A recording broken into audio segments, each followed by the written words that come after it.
Kami siapkan hati kami terima firman Allah. Di dalam nama Tuhan Yesus kami berdoa. Yang percaya sama-sama katakan amin. Tepuk tangan yang meriah bagi Tuhan Yesus. Please sit down. Welcome home GBI Pelita. Shalom.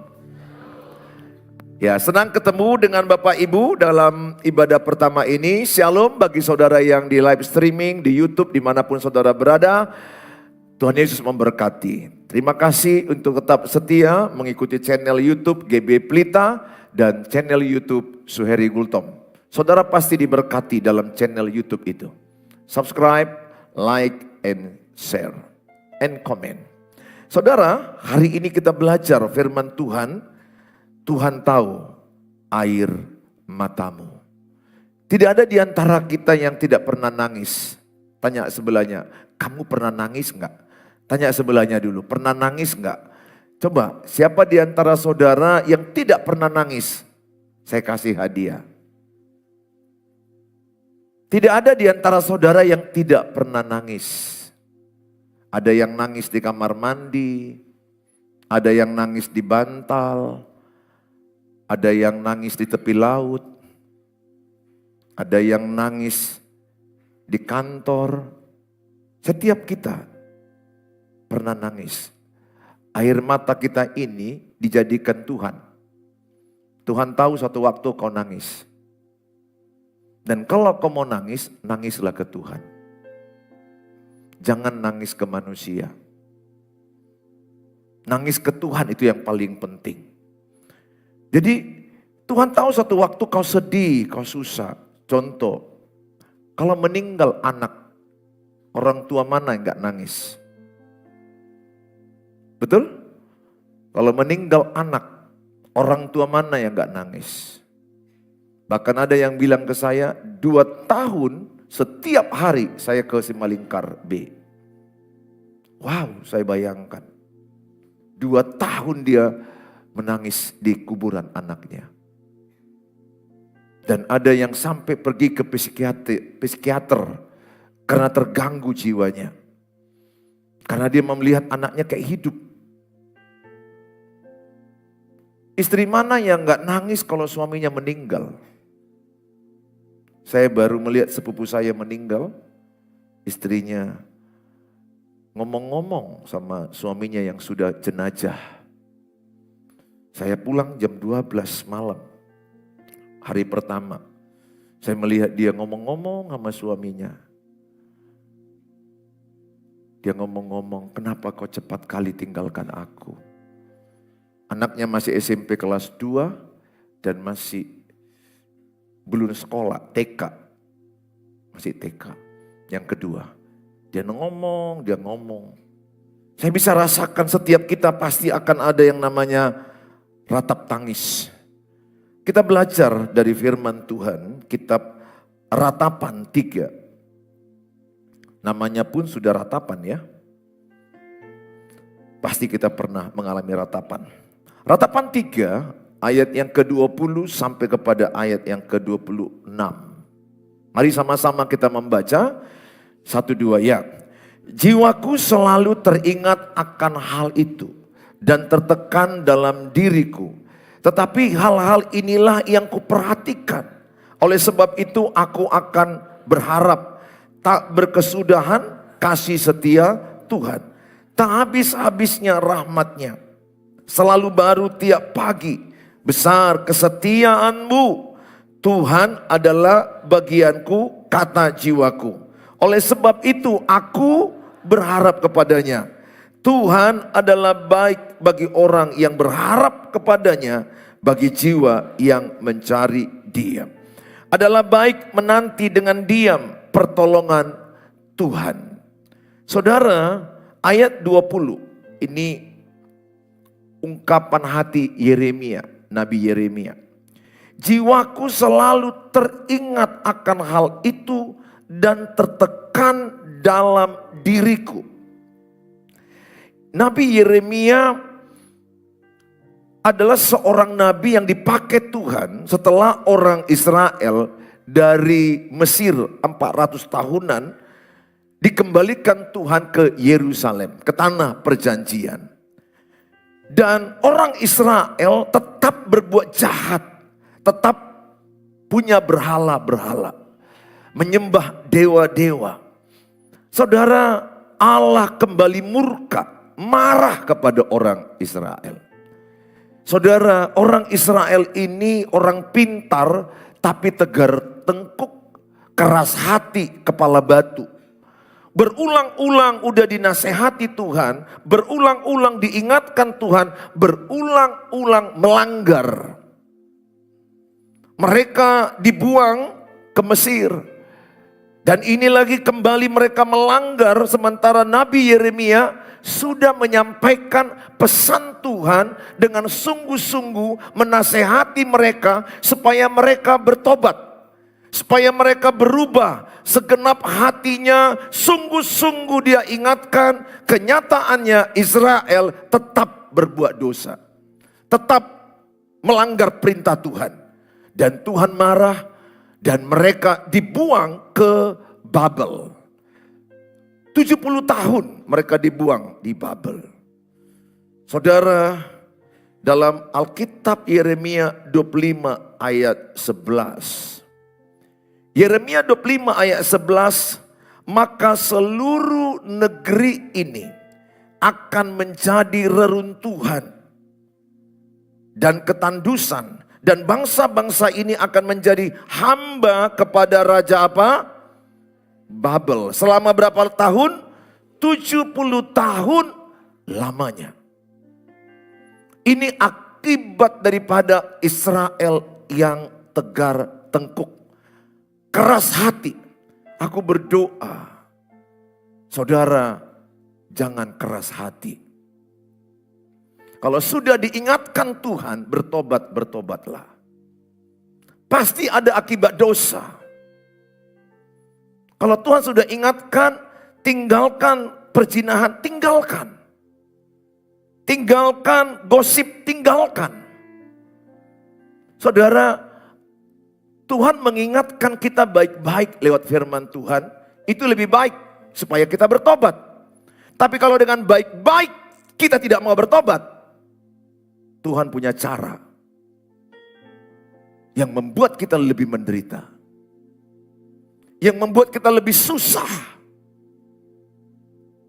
Saudara, setiap kita punya masalah, tapi jangan hatimu yang bermasalah. Ini caption yang bagus. Saya sudah 54 tahun hidup. Kalau diizinkan Tuhan saya hidup 16 tahun lagi, 70 tahun. Pengalaman hidup saya betul punya masalah. Tapi yang lebih sulit kalau hatiku yang bermasalah. Bukan masalahmu sulit, tapi hatimu yang bermasalah itu yang sulit. Dan jangan buat masalah ke orang. Dan jangan buat masalah ke orang. Makanya Tuhan lihat hatimu. Sebenarnya masalah saudara enggak berat sekali. Kebanyakan enggak berat. Ada yang berat, okelah. Tapi yang lebih sulit sama Tuhan adalah hatimu yang bermasalah. Kenapa ada orang payah bersatu dengan orang lain? Bukan orang lain itu bermasalah, dirimu. Kenapa aku pernah enggak bersatu dengan istriku? Aku pikir istriku yang salah. Tidak, Tuhan bilang dirimu. Kenapa aku pernah merasa dengan ipar-iparku agak jauh, abang adikku agak jauh, ada masalah. Seolah-olah aku berpikir orang lain akar masalahnya. Tuhan bilang dirimu. Kadang saya bilang gak fair gini dong Tuhan. Kayaknya aku benar-benar aja. Baik-baik aja, dia yang salah kok. Tidak. Cara pandangmu berubah. Cara pandangmu melihat masalah itu berubah. Sejak ku ubah cara pandangku, saya dengan istri sangat dekat. Saya dengan ipar-ipar saya lumayan dekat, tentu lebih dekat dengan istri anak-anak saya. Dengan abang adik saya sangat dekat. Walaupun tentunya lebih dekat dengan istri dan anak-anak saya. Yang saya ubah cara pandang saya putar. Melihat masalah itu, ingat, kalau saudara tidak bisa mengubah masalah, ubah cara pandang. Perhatikan kalimatku ini. Semoga saudara tidak ngantuk. karena kekenyangan pangsit tadi pagi. Dan beberapa makan Indomie kuah. Karbo soalnya. Kebanyakan karbo otak bisa on. Jadi melihat pendeta, Tuhan mengasihimu. Kadang-kadang pagi-pagi itu lebih enak tidak sarapan, lebih segar. Habis makan karbo apalagi bergunung-gunung. Saya mau katakan, kalau saudara tidak bisa mengubah masalah, ubahlah cara pandang. Maka Roma 12 dikatakan ayat 2, Roma 12 ayat 2, mengalami pembaharuan akal budi. Kita kembali ke Yeremia pasal ke-29 ayat 10. Ini kita kembali kepada latar belakang Nats. Setiap perikop harus ada latar belakang. Ceritanya apa? Sebab beginilah firman Tuhan. Apabila telah genap 70 tahun bagi Babel, barulah aku apa? Memperhatikan kamu. Aku akan menepati janjiku itu kepadamu dengan mengembalikan kamu ke tempat ini. Jadi Tuhan bilang, karena engkau melawan aku, karena engkau tidak taat, padahal aku sudah baik-baik membawamu dari Mesir, tanah perbudakan, ke Yerusalem, tanah perjanjian, dan engkau di situ membangun bait Allah, namanya bait Salomo, yang megah. Tapi engkau masih melawan aku. Karena engkau melawan aku, maka aku membuang engkau ke pembuangan Babel. 70 tahun. Setelah itu aku baru akan menepati janjiku padamu. Jadi ada kalanya diizinkan Tuhan akibat kekerasan hati kita. Sekian tahun kita menderita. Ingat, dosa diampuni Tuhan, tapi ada akibat dosa. Cek diri saudara. Apakah saudara sekarang dalam fase penuh penderitaan? Salah satu adalah karena kesalahan kita menderita. Kedua, kita tidak salah, tapi ada rencana Tuhan di balik penderitaan kita. Kalau saudara selama ini tidak sungguh-sungguh ikut Tuhan, tidak sungguh-sungguh baca Alkitab, tidak sungguh-sungguh dengar firman Allah, dan engkau melanggar perintah Tuhan, ada akibat dosa. Kenapa keuanganmu gak naik-naik? Kenapa ekonomimu tidak naik-naik? Mazmur 37 ayat 25 coba dibaca. Mazmur 37 ayat 25. Dahulu aku muda, ini Raja Daud bilang. Sekarang telah menjadi tua, kata Raja Daud. Tetapi tidak pernah kulihat orang benar ditinggalkan. Ingat ya, orang benar yang benar-benar ikut Tuhan, dijamin Tuhan tidak ditinggalkan. Dan atau anak cucunya minta roti. Digaransi Tuhan, orang yang benar ikut Tuhan tidak minta ditraktir. Tidak pengemis, tidak suka minjam-minjam uang. Lihat, saudara, ketika ekonomimu terpuruk, jangan salahkan Tuhan. Nggak usah salahkan Tuhan. Saya pernah merasa, kenapa ya pernikahanku hancur begini sama istriku? Dia sekolah teologi, aku sekolah teologi, kok kami nggak mesra? Kok aku rasanya menikah sama kawan ini putus asa? Jujur, saya pernah frustrasi menikah dengan dia. Mumpung gak ada dia di sini. Kurasa gak aku aja lah yang pernah frustrasi dalam pernikahan. Beberapa dari antaramu pun wajah-wajah frustrasi juga ini. Pernahlah, paling tidak. Saya pernah, harus ngaku ya. Pendeta gak boleh bohong. Saya pernah stres, depresi, frustrasi dalam pernikahan. Saya pernah stres, depresi, frustrasi mendidik anak. Saya pernah stres, depresi, frustrasi, masalah keuangan karena banyak utang. Saya pernah stres, depresi karena penyakit. Saya aku jujur aja sama Tuhan apa adanya. Sebagaimana Nabi Elia pernah jujur bahwa dia minta mau mati bunuh diri. Ayat 26. Mazmur 37 ayat 26. Tiap hari menaruh belas kasihan dan memberi pinjaman. Dan anak cucunya menjadi berkat. Katakan sama-sama, anak cucuku menjadi berkat. Semangatlah kalian, berkat aja pun kurang tenaga kelihatan. Anak cucuku menjadi berkat. Anak cucuku tidak peminta-minta. Anak cucuku tidak peminjam-minjam uang. Jangan kalian salahkan, kalau minjam duit di bank untuk usaha itu oke.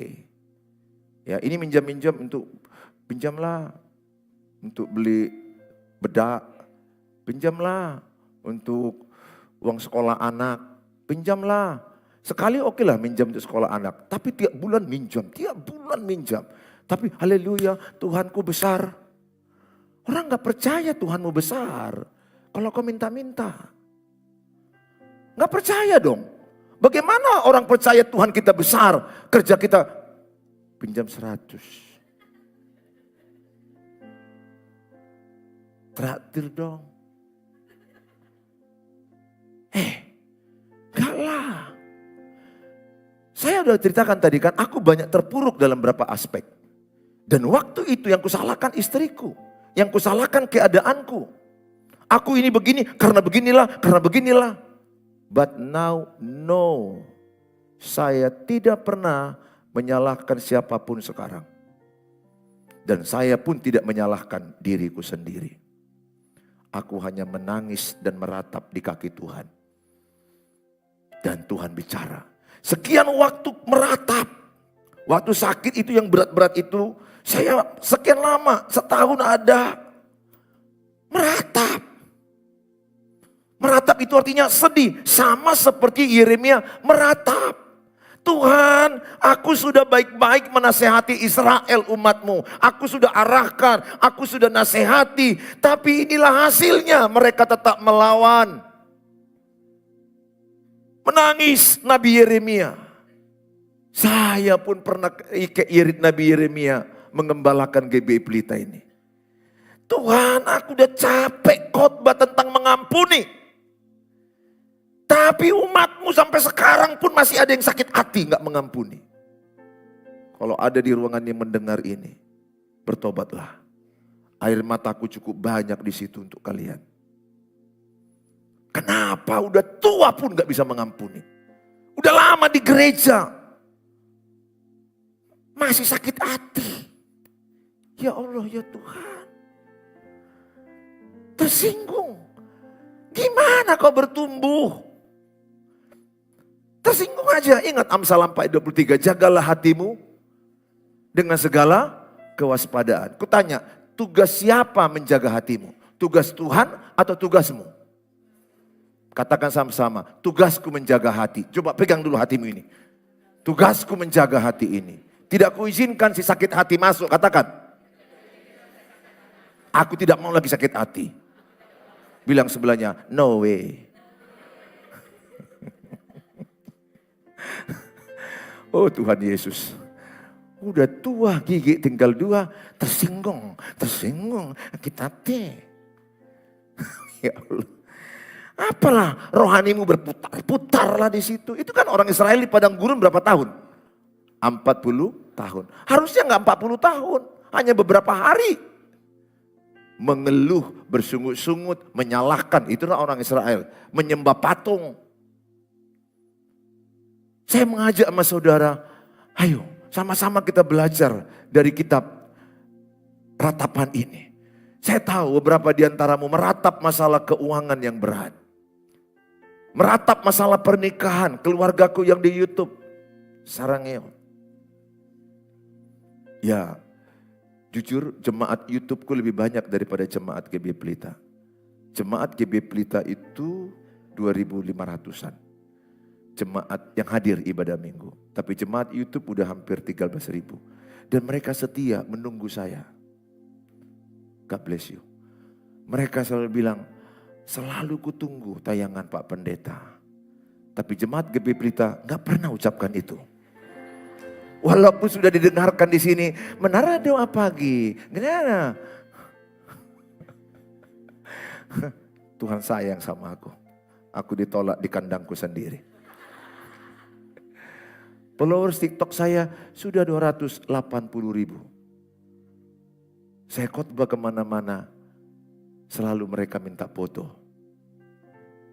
Jangan lihat saya ini, Bapak ini menyombongkan diri. No, bukan. Saya hanya mau mengasih tahu sama saudara. Saya lewati proses penderitaan dulu.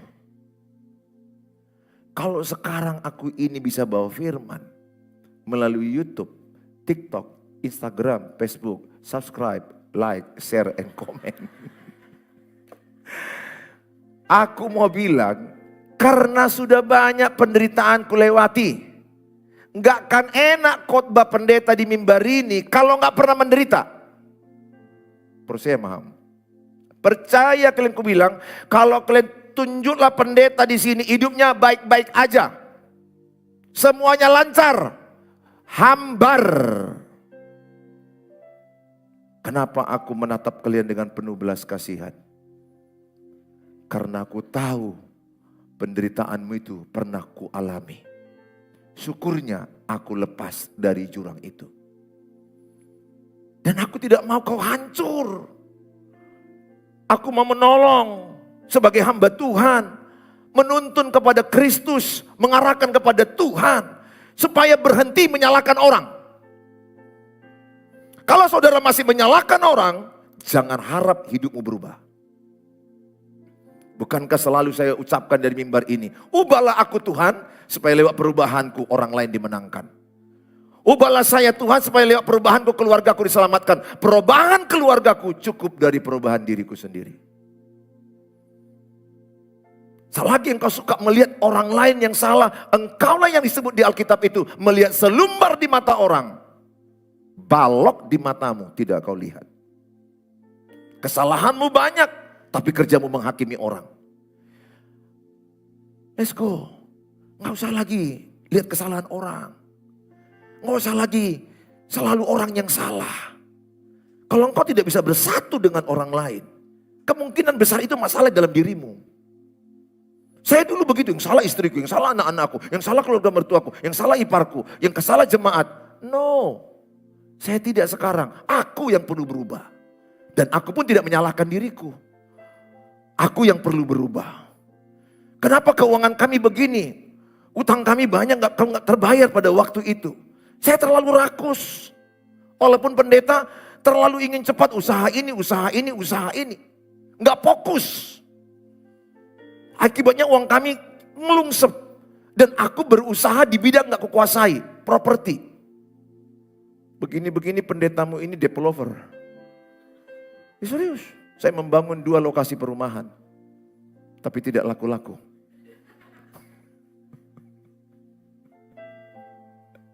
Yang satu ku ubah jadi kos-kosan. Karena gak laku-laku.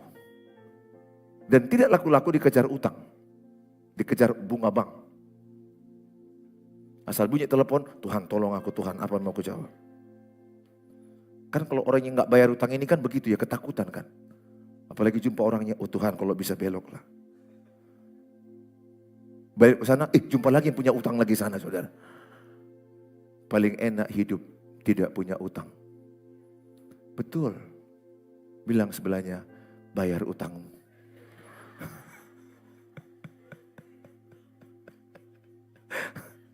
Dan kalian bilang ya, kalau mau merayakan Natal tahun baru, jangan banyak gayamu. Bayar dulu utangmu, baru bergaya. Itu pun sederhana. Karena Yesus lahir di kandang domba. Dan yang pertama dikunjungi malaikat gembala yang sederhana. Orang sederhana di tempat sederhana.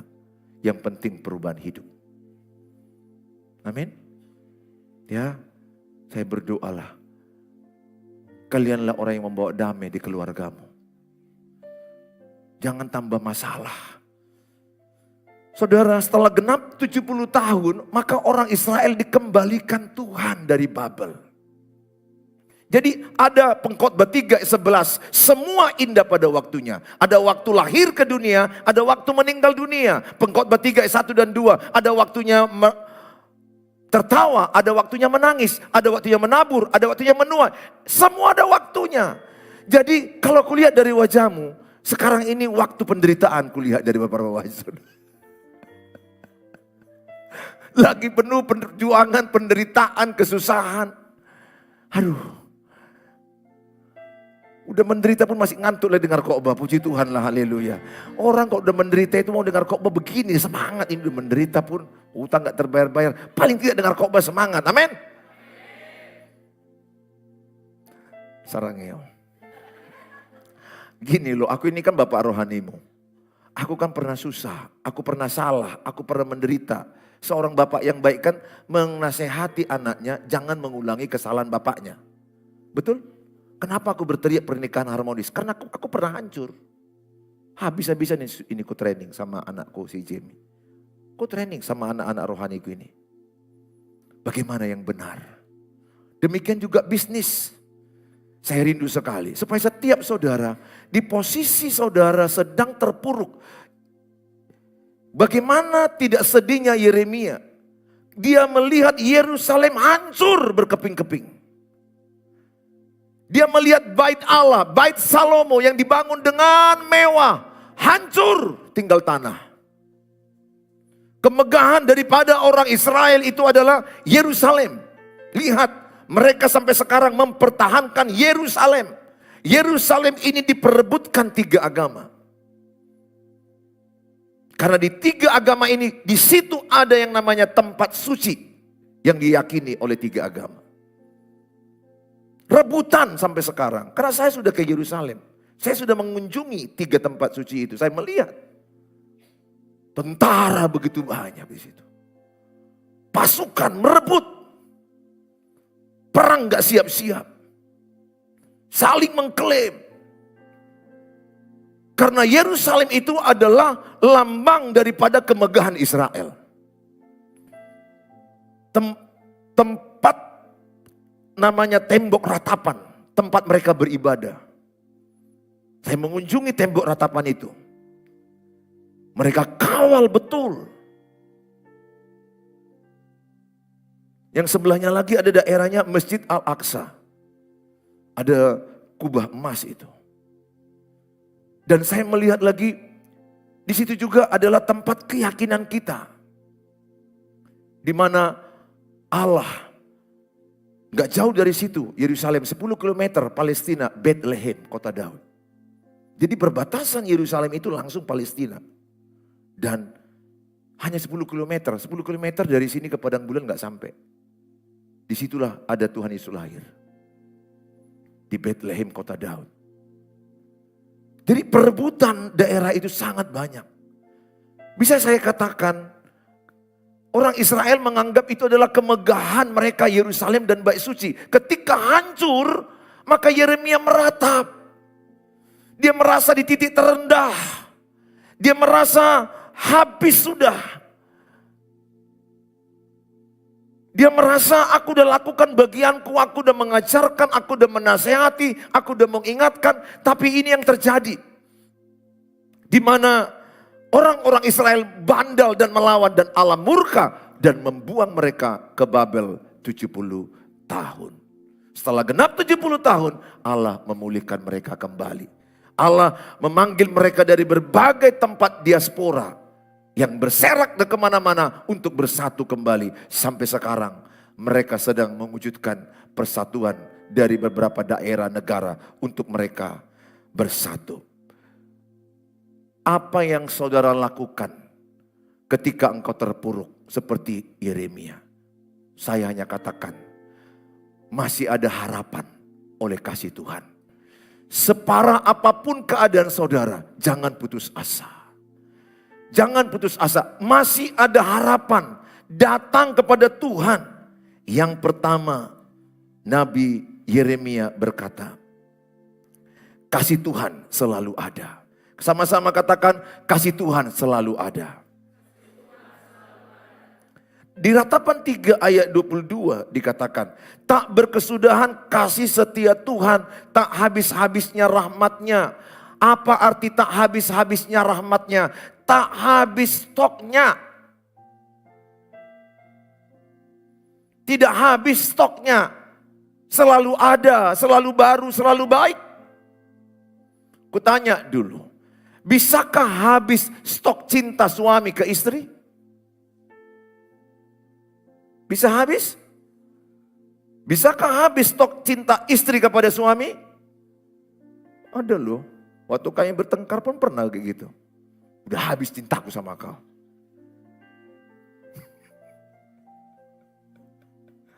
Kulawan juga dia. Aku pun. Sudah habis. Namanya lagi berbadai. Setan yang masuk. Ingat ya, kalau lagi bertengkar jangan dengar kata pasanganmu. Karena orang marah itu dikuasai setan. Katakan sama-sama, orang marah dikuasai setan. Bilang sebelahnya, stop marah-marah. Iya, Tuhan yang bilang itu. Jauhkanlah amarah, jauhkanlah geram. Kalau lagi marah-marah, kata-kata kita bisa gak terkendali. Satu orang yang salah, satu suku kita salahkan. Paham begitu kan? Kalau kau gak suka dengan orang Batak, memang orang Batak ini ya, makan orang ini. Hanya satu orang Batak makan orang, Japikir Sinaga. Itu pun udah bertobat menjadi evangelis. Karena kalau udah marah, kata-kata gak terkendali. Saya hanya mau katakan sama saudara, kasih Tuhan tidak pernah habis-habisnya. Rahmatnya akan selalu ada. Stoknya cukup. Karena stoknya bukan buatan dunia, dari Allah. 1 Yohanes 4 ayat 8. Allah itu kasih. Jadi kasih Allah begitu besar. Maka apa yang dilakukan oleh Nabi Yeremia, dia berharap kepada Tuhan. Dia meratap kepada Tuhan. Maka Mazmur 126 ayat 5. Orang yang menabur dengan air mata. Coba dibuka. Maka ia akan menuai dengan sorak-sorai. Mazmur 126 ayat 5. Orang-orang yang menabur dengan mencucurkan air mata akan menuai dengan bersorak-sorai. Air mata itu adalah menunjukkan penderitaan, kesusahan, kesulitan yang kau alami. Contoh Daud, Mazmur 56 ayat 8 dan 9. Mazmur 56 ayat 8 dan 9. Sengsaraku engkaulah yang menghitung-hitung air mataku. Kau taruh ke dalam kirbatmu. Lihat, air mata saudara itu kalau datang kepada Tuhan, itu tidak ada yang kembali sia-sia.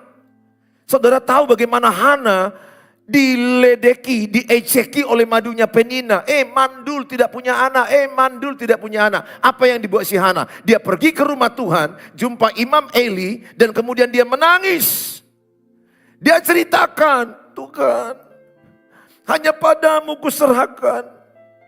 Maduku Penina terus menghina aku. Terus menyakiti aku.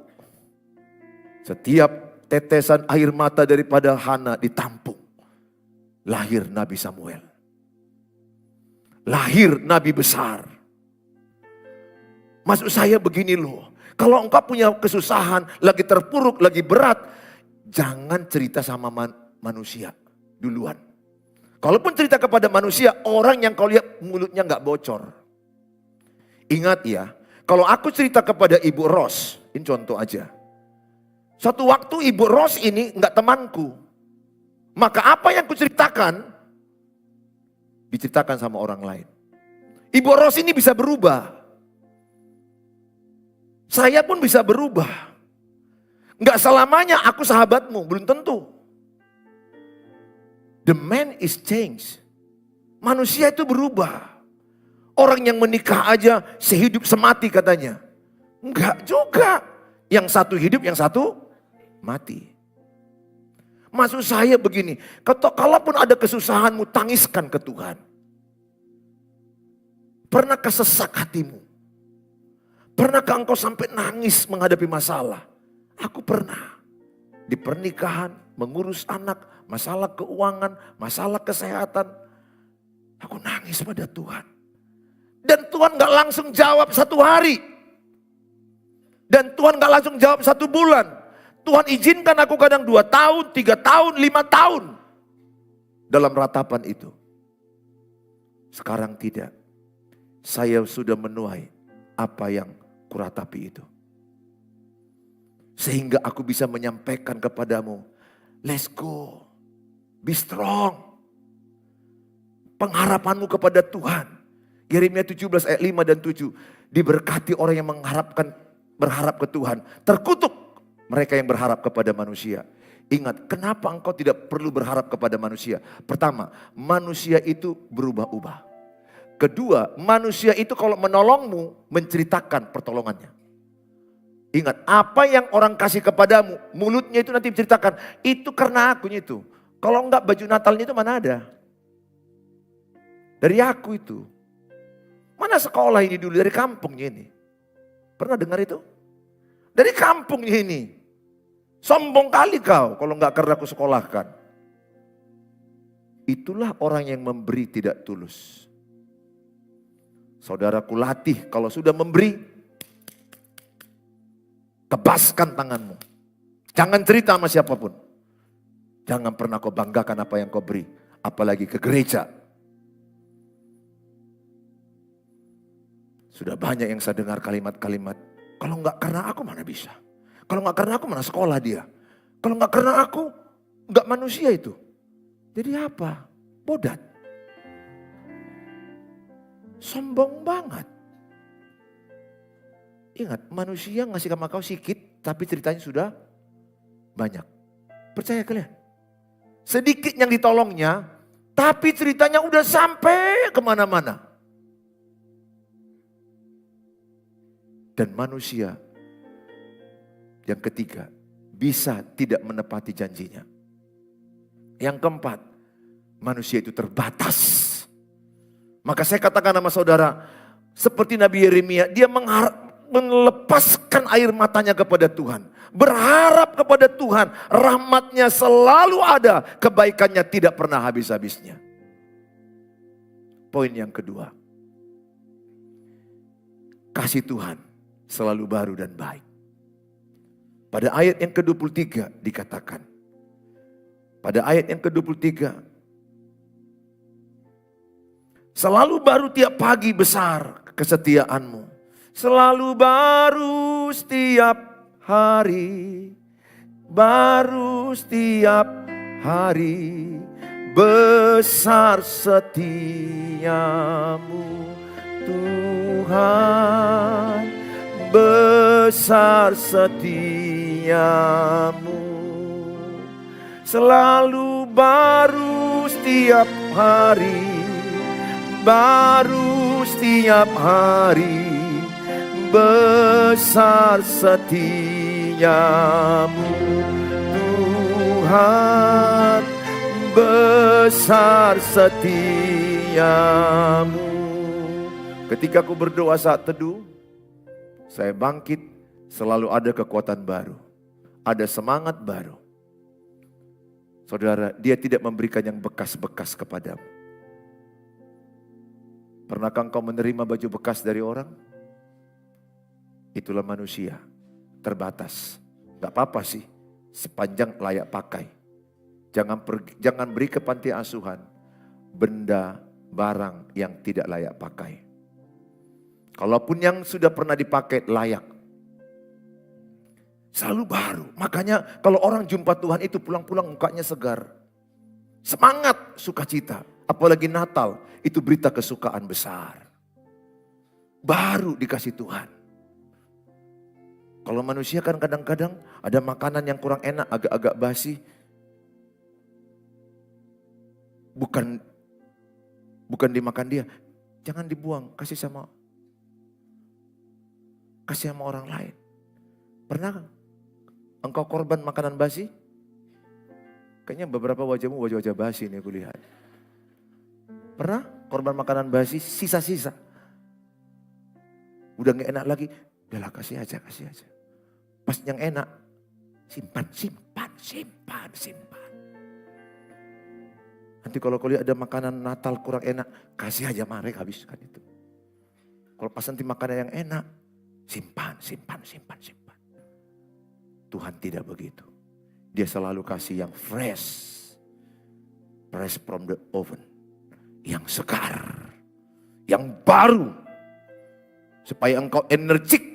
Tuhan tahu engkau datang pada pagi ini penuh penderitaan, penuh kesusahan. Tapi saya mau katakan, berharaplah kepada Tuhan. Kalaupun mau nangis, nangislah pada Tuhan. Kalaupun mau cerita, cerita kepada Tuhan. Kepada manusia berhati-hati. Karena manusia banyak mulut bocor. Walaupun satu komsel. Saya batasi cerita. Ceritakan kepada orang yang dapat dipercaya di komsel. Jangan ceritakan semua masalah hidupmu kepada orang yang gak dapat dipercaya. Suatu waktu dia nanti tidak suka samamu. Ceritanya itu diceritakannya sama orang lain. Aku udah dengar cerita dia. Manusia itu terbatas. Aku berdoa. Berharaplah kepada Tuhan. Kalaupun engkau mau nangis, nangis kepada Tuhan. Datang kepada Tuhan. Terima kasih. Beberapa di antara saudaraku lihat. Sangat susah. Tapi saya mau katakan. Jangan putus asa. Bertahanlah dalam penderitaan. Yakobus 1 ayat 12. Pada kitab Yakobus 1 ayat 12. Yakobus 1 ayat 12 dikatakan. Berbahagialah orang yang bertahan dalam pencobaan. Saya berdoa engkau bertahan dalam pencobaan. Berharap kepada Tuhan dan berdoa. 1 Korintus 2 ayat 9. Terjadilah ini padamu. Tetapi seperti ada tertulis apa yang tidak pernah dilihat oleh mata. Dan tidak pernah didengar oleh telinga. Dan yang tidak pernah timbul dalam hati manusia. Semuanya disediakan Allah untuk mereka yang mengasihi Dia.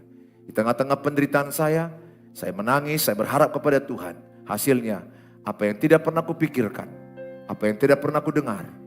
Apa yang tidak pernah timbul di hatiku diberikan Tuhan kepadaku. Bertahanlah dalam penderitaan. Tepuk sebelahnya, bertahan dalam penderitaanmu. Bilang, bertahan dalam penderitaanmu. Baru dia bilang, udah gak tahan. Tahankan, bilang. Amin. Iya dong, tahankan. Bersama Tuhan kau kuat. Jangan harap orang mengerti akan engkau. Jangan, kau kecewa nanti. Saya tidak mau berharap engkau mengerti aku. Gak mau aku. Kecewa aku nanti. Karena aku pernah maunya dia mengerti aku. Saya kecewa. Saya gak mau. Hanya Tuhan yang mengerti aku. Aku berharap kepada Tuhan. Roma 8 ayat 28. Roma 8 ayat 28. Ini ayat yang sangat terkenal. Saya berharap ini pegangan kita semua. Kalaupun ada peristiwa berat. Sama-sama kita baca 1-2 ya. Kita tahu sekarang bahwa Allah turut bekerja dalam segala sesuatu untuk mendatangkan kebaikan bagi mereka yang mengasihi Dia. Yaitu bagi mereka yang terpanggil sesuai dengan rencana Allah. Percayakah saudara? Apapun penderitaanmu, apapun persoalanmu, imanilah mendatangkan kebaikan. Jadi otak kita ini putar. Ada masalah, ada kebaikan Tuhan. Saya sekarang otaknya begitu. Setiap ada masalah, saya berpikir di balik masalah ada kebaikan Tuhan. Tepuk tangan bagi Tuhan Yesus. Tak terbatas kuasa-Mu.